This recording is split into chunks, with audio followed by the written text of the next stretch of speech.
The hypocrisy stinking out of Westminster right now could choke a horse. Here we have Rushanara Ali, Labour's Minister for Homelessness. Yep, you heard that right. The woman tasked with tackling rough sleeping and housing woes has turfed out her own tenants and jacked up the rent. Hello, I'm Alex Armstrong, and this is GB News Originals. 4 hard-working tenants in Rushanara's swanky East London townhouse, paying £3,300 a month, have got the boot. And what does she do? She then slaps on a £700 hike and relists the property. Oh, but it gets better, or should I say worse. These tenants, including a self-employed restaurant owner named Laura Jackson, called it an absolute joke and slammed the rent spike as pure extortion.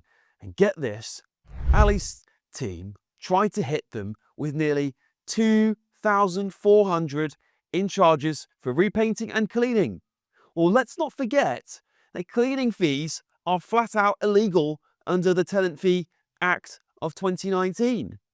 Only when they twigged she was the Labour MP did those charges magically vanish.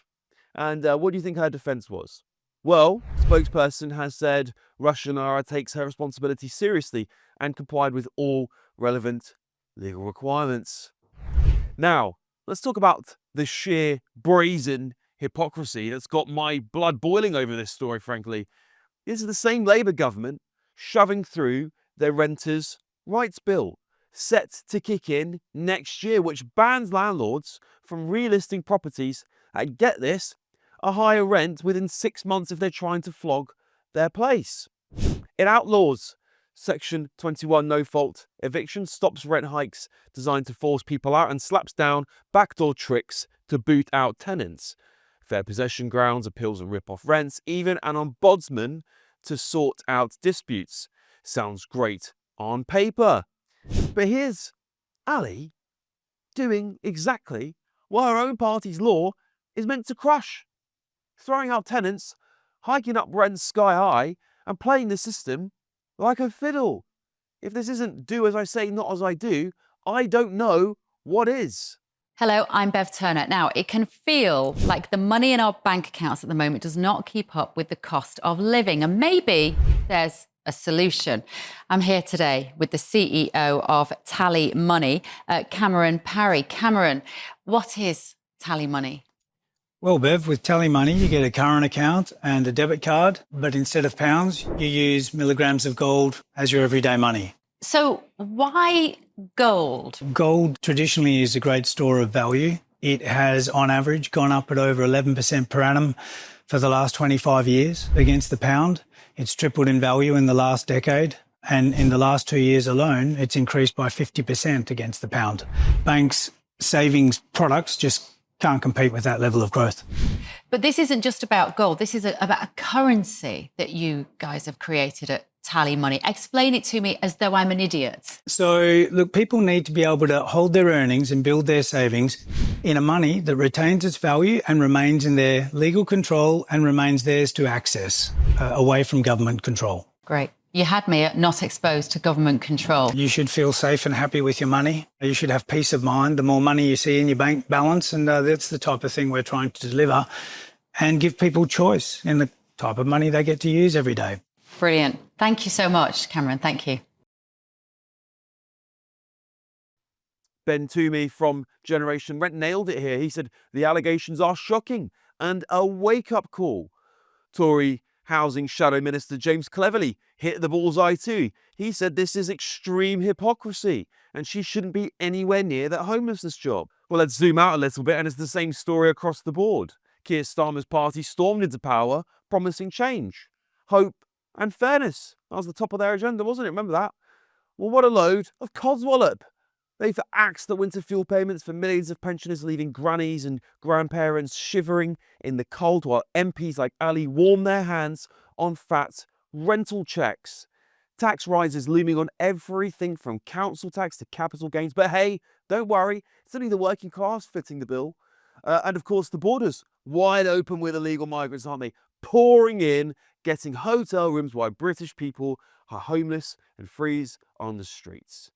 Ali is the homelessness minister, for crying out loud. How is that for irony? Well, meanwhile, homelessness in the United Kingdom has reached new alarming heights in 2025, exposing the stark failures of a government that promised reform but only seems to be delivering despair.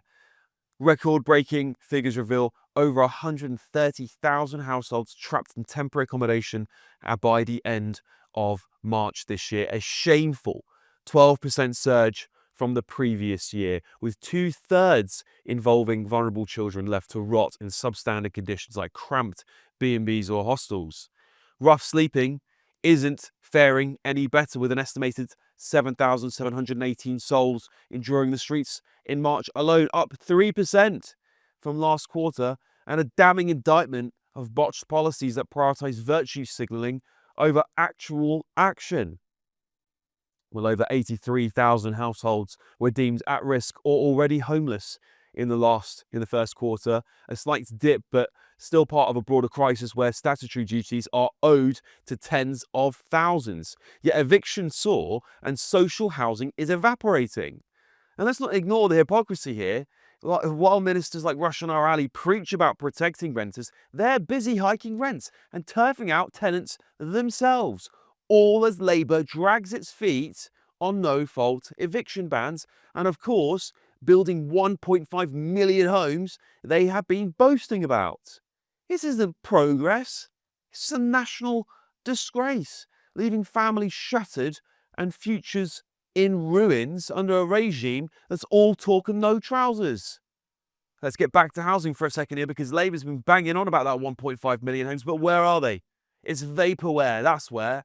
Instead, we're stuck with councils bankrupt, social housing queues miles long, and buy-to-let barons like Ali laughing all the way to the bank. She's championed reforms against unreasonable rent increases. Her words. Yet here she is slapping on 700 extra quid a month on her property. That's not just unreasonable, it's obscene.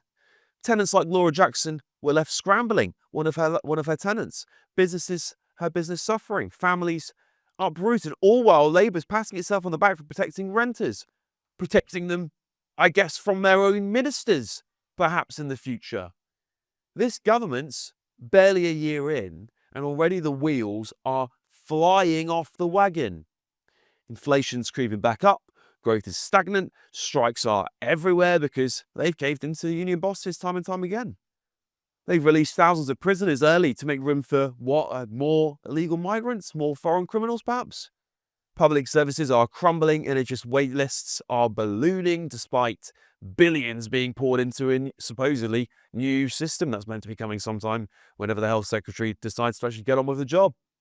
The Starmer's promised no tax hikes for working people. Well, that was a lie, wasn't it? Now it's just stealth taxes galore and taxing businesses that you work for, which is increasing the unemployment rate. And Angela Rayner, Deputy Prime Minister, with her own property scandals in the past at least. The whole cabinets just seem to be riddled with champagne socialists who preach austerity while living like kings and queens. Folks, this Rushanara Ali saga is the tip of the iceberg, isn't it? It's proof, positive proof, that Labour doesn't care about you or me. Only power, perks, and preaching. They ban what they do themselves. Virtue signal while vice gripping our wallets. It's Labour's middle name, isn't it? And the name is hypocrisy. If it doesn't make your blood boil, well, really, nothing will it? Thank you for watching, and don't forget to like and subscribe to the GB News YouTube channel.